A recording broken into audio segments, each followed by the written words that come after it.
보통 4060 세대를 중년이라고 불러왔었는데 이 개념의 범위가 변화를 하고 있습니다. 기대 수명이 길어지면서 연령 구분이 과거와 크게 달라지고 있기 때문인데요. 최근 소셜미디어를 통해서 새로운 연령 분류 내용이 퍼지기도 했습니다. 18세에서 65세까지가 청년, 그리고 중년은 66세에서 79세까지다. 이런 내용이었는데요.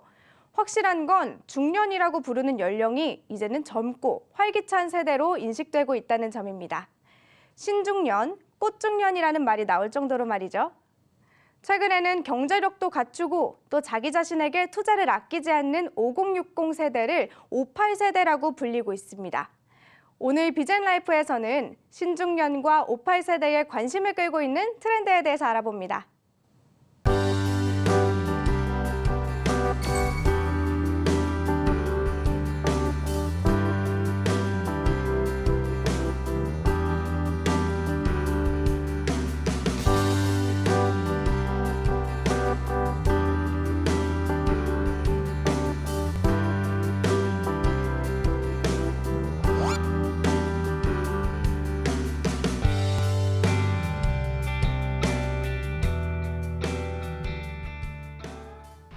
신중년과 58세대가 망설이지 않고 지갑을 여는 그것, 바로 건강식단이죠. 케어푸드가 최근 각광을 받기 시작했는데요. 오늘은 식생활과 관련 업계 현황에 대해서 이야기 나눠보겠습니다. 함께 자리 한 분 소개합니다. 안녕하세요. 안녕하세요. 자기소개 부탁드릴게요. 안녕하세요. 저는 현대그린푸드 스마트푸드센터에서 근무하고 있는 수석연구원 정현정입니다. 네, 그리고 업계 현황과 전망에 대해서 이야기 나누기 위해서 신선미 기자 함께합니다. 안녕하세요. 안녕하세요. 먼저 이 질문부터 해볼게요. 이 케어푸드라는 말이 좀 생소하신 분도 있을 것 같은데 정확히 어떤 음식인가요? 케어푸드라고 생각하시면 보통 고령자식을 생각하실 수도 있는데 저희 그리팅에서는 특별한 영양 관리가 필요한 사람들에게 줄 수 있는 음식으로 정의하고 있습니다. 예를 들면 질환이 있거나 체중 감량이 필요하거나 아니면 씹는데 불편함이 있는 등 여러 이유로 특별한 관리가 필요한 사람들을 위한 음식을 저희가 그 대상을 생각하고 있습니다. 그러니까 넓게 생각하면 어린이부터 청소년, 임산부, 중장년, 이제 노인기까지 넓게 생각하고 있습니다. 전 연령층으로 좀 확대가 되고 있는 것 같네요. 네. 근데 현재 신중년 또 58세대가 이 케어푸드에 관심이 많은데 그 관심 정도 어느 정도인가요? 처음에 이 케어푸드가 나왔을 때는 아무래도 좀 선입견이 있었습니다. 그런데 최근에는 좀 내 건강을 위해서 신경 써서 먹는 음식 혹은 기능성 간편식 이란 의미로 조금 확대가 됐습니다. 그렇다 보니까 지금 종류도 좀 다양해졌는데 앞서 말씀해 주신 것처럼 씹는 능력이 좀 떨어지시는 노인분들을 위해서 연화식이 좀 있고 건강빵도 있고 건강식단 그리고 저염식단 이렇게 좀 종류가 다양해지고 있습니다. 그래서 이제 소비층도 고령 인구에서 어린이, 산모 그리고 좀 식단을 조금 이제 관리하시는 분들 있잖아요. 다이어터 등으로까지 이렇게 좀 확대가 되고 있는데 더 나아가서는 2030 젊은 세대층까지 이제 소비층이 좀 확대될 것이다라는 전망이 나오고 있어요. 왜냐하면 이제 코로나로 인해서 우리가 좀 면역 관리를 계속 해야 된다라는 의미가 조금 커졌고 가정 간편식에 대한 그런 조금 꺼려졌던 이미지도 좀 많이 해소가 됐거든요. 그렇다 보니까 이게 조금 더 확대될 것이다. 이러한 전망이 나오는데 아직까지는 케어푸드가 대세 혹은 주류 시장으로 자리 잡지 못했습니다. 제 개인적인 생각인데 히트 상품이 하나가 조금 터져준다면 이게 대세로 자리 잡지 않을까 이런 생각이 좀 들고요. 그렇다 보니까 이제 식품 업계도 좀 많은 노력들을 하고 있어요. 보다 좀 다양하고 정기 구독형 식단들을 좀 내놓으면서 이 케어푸드를 헬시푸드 관리하는 푸드 이런 식으로 좀 더 발전시켜 나가겠다 이런 의미가 있어서 아직까지 케어푸드는 대세는 아니지만 성장 가능성이 큰 식품 업계의 블루오션이다 이렇게 말씀드릴 수 있을 것 같습니다. 근데 이런 온라인 반찬 가게나 식재료 마켓이 그럼 여기 그리팅과의 차별점이 있을까요? 저희는 이제 케어푸드를 제공한다는 것이 가장 큰 차이점인데요. 이제 집에서 매일매일 밥하기 너무 힘드시잖아요. 네. 이제 매일 바뀌는 식단을 저희가 만들어서 제공해서 균형 잡힌 식사를 매일 할 수 있도록 지속하도록 돕고 있습니다. 그래서 마켓 상품들은 이제 건강한 그 기능성을 담지 않으면 저희가 이제 입점할 수도 없고 저희가 올리지도 않고 있거든요. 네. 건강이 가장 중요한 기능성이 가장 중요한 것을 저희가 목표로 삼고 있습니다. 근데 케어 식단도 다른 마켓과의 차이점이라고 생각이 되는데 뭐 저당 식단, 칼로리 식단, 뭐 장수마을 식단 이름만 들어도 되게 건강해지는 느낌이고 좀 맞춤 식단이라는 말이 생각이 들어요. 네네. 이거는 좀 어떤 것에 주안을 두고 만든 메뉴들인가요? 저희가 이제 케어 식단이 대사 질환이 있는 사람들을 위해서 기획을 했거든요. 그래서 보통 당뇨나 고혈압, 비만이 있는 사람들을 대상으로 했어요. 네. 그래서 지금 우리나라에서 혈당 관리가 안 되고 있는 사람이 1,000만 명에 육박을 하고 있다고 합니다. 네, 그래서 저당 식단은 혈당 관리에 도움이 되고자 하고 만들었고요. 그다음에 칼로리 식단은 체중 조절에 도움이 되도록 기획을 했고, 그다음에 장수마을 식단은 저희 전 세계의 장수마을에 있는 사람들이 어떻게 식사를 하고 있나 이제 그걸 먼저 조사한 후에 장수를 위한 식사 비법을 담아서 기획을 했습니다. 근데 이렇게 건강한 맛은 좀 왠지 맛이 좀 떨어진다 이런 생각이 네. 들기도 하는데 네. 맛은 괜찮나요? 저희가 사실 그런 그 우려를 처음부터 되게 많이 듣긴 네. 했거든요. 근데 아무리 좋은 음식도 사실 맛이 없으면 먹기가 싫고 이제 먹지 않으면 소용이 없잖아요. 그래서 저희가 건강하지만 맛있게 만들기 위해서 처음부터 이제 그것을 목표로 했고, 대신 이제 몸에 좋지 않은 성분은 빼고 몸에 좋은 자연 성분이나 천연 소재를 맛있게 조합을 해서 잘 만들 수 있도록 정말 많이 연구를 하고 조리를 많이 해봤어요. 그러니까 저희 그리팅을 만드는 사람들 중에 가장 큰 주축이 되는 사람들이 이제 조리사님들인데, 저희가 가장 그 노하우를 많이 담고 있는 조리사분들을 다 모아서 그 노하우들을 이제 만들어서 그리팅을 개발하고, 어느 정도 저희가 품평을 거쳐서 일정 수준의 이제 점수가 올라온 것들만 저희가 시중에 출시를 하고 있습니다.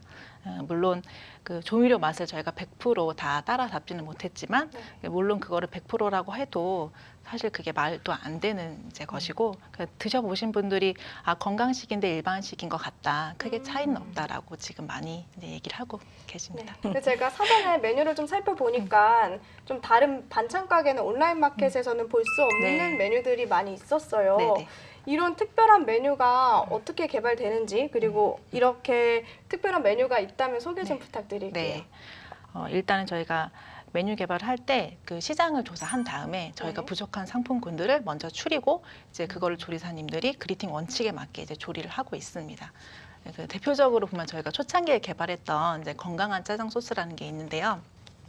보통 짜장을 하면 저희가 대중적으로 자장에서 많이 먹지만 거기에 춘장이나 이런 조미료들이 사실 많이 들어있는 걸 알고 있잖아요. 그래서 네. 저희가 거기 있는 MSG나 설탕이나 이런 걸 다 빼고 그 저희 한국에서 이렇게 잘 먹고 있는 된장에다가 저희가 개발한 굴소스, 그다음에 이제 오징어, 먹물, 천연 색소, 이제 올리고당으로 베이스를 만들었어요.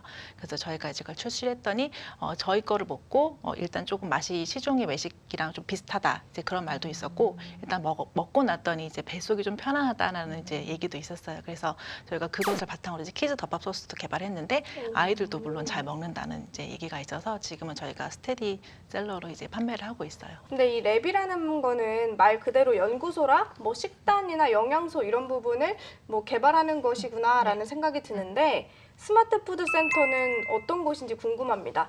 이곳은 어떻게 운영이 되고 있나요?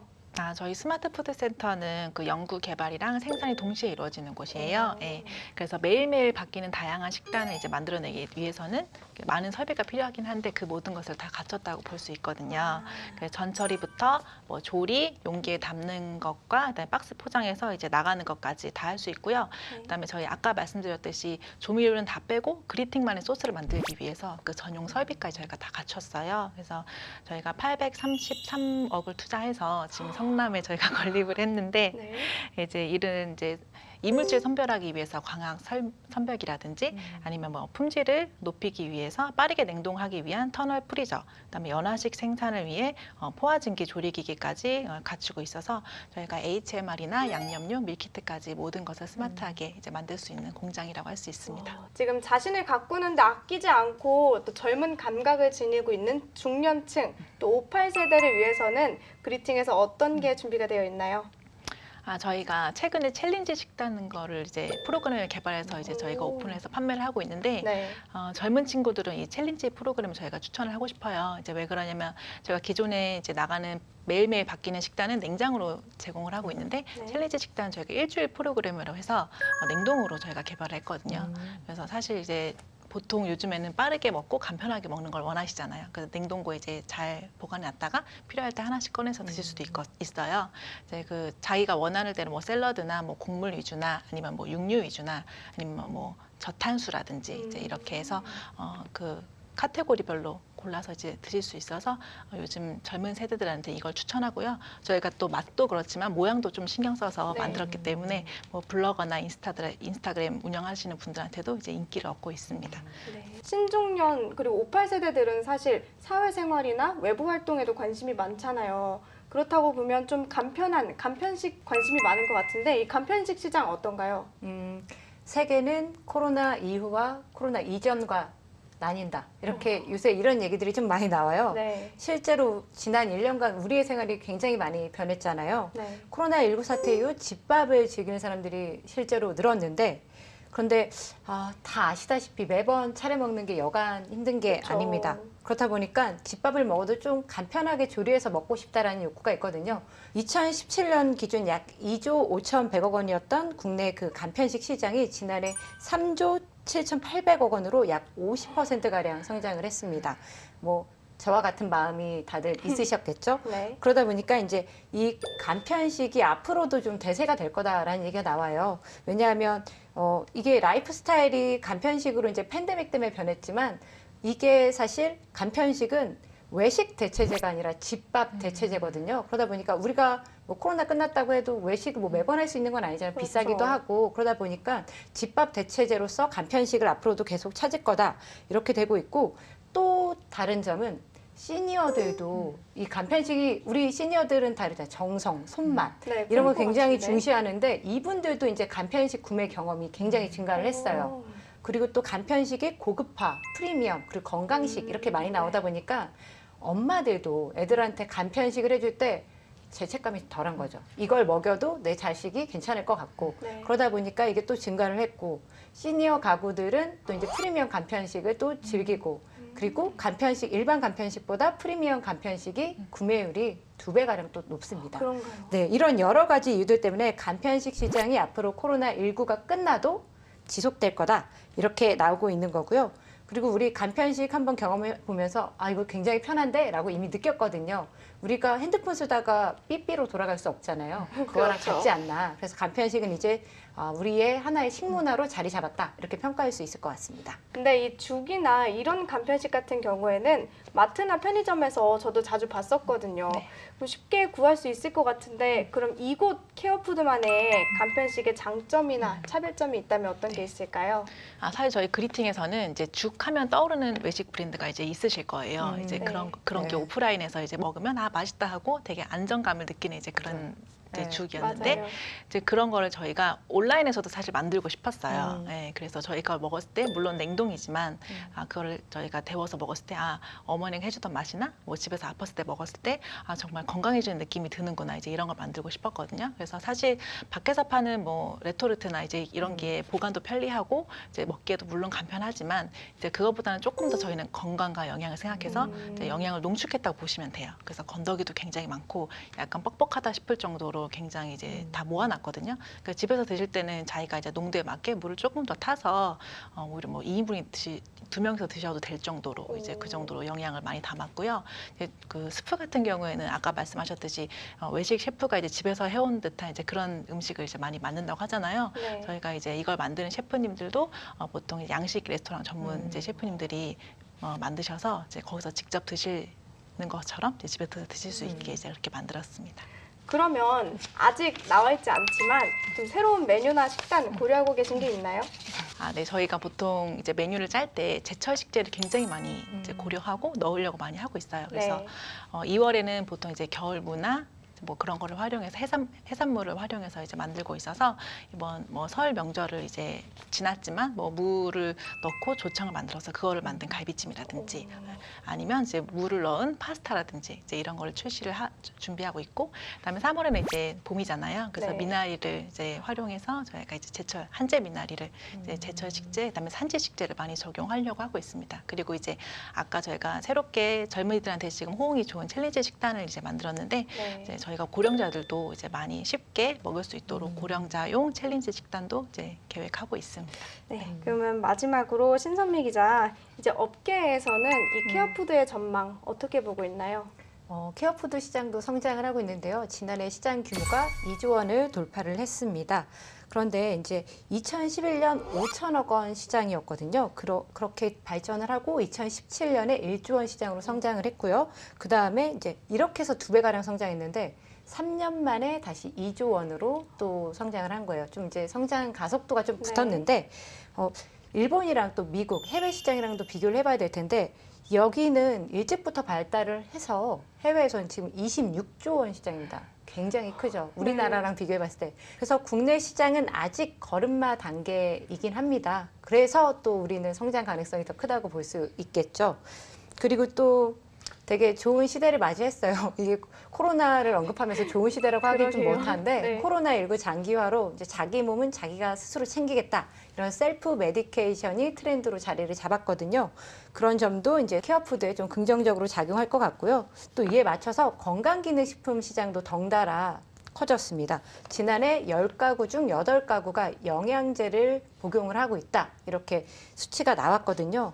건강기능식품도 생활필수품으로 자리 잡은 만큼 이렇게 이제 케어푸드도 내 건강을 계속 관리하고자 하는 사람들의 니즈에 맞춰서 계속 성장하지 않을까 이런 생각이 들고요.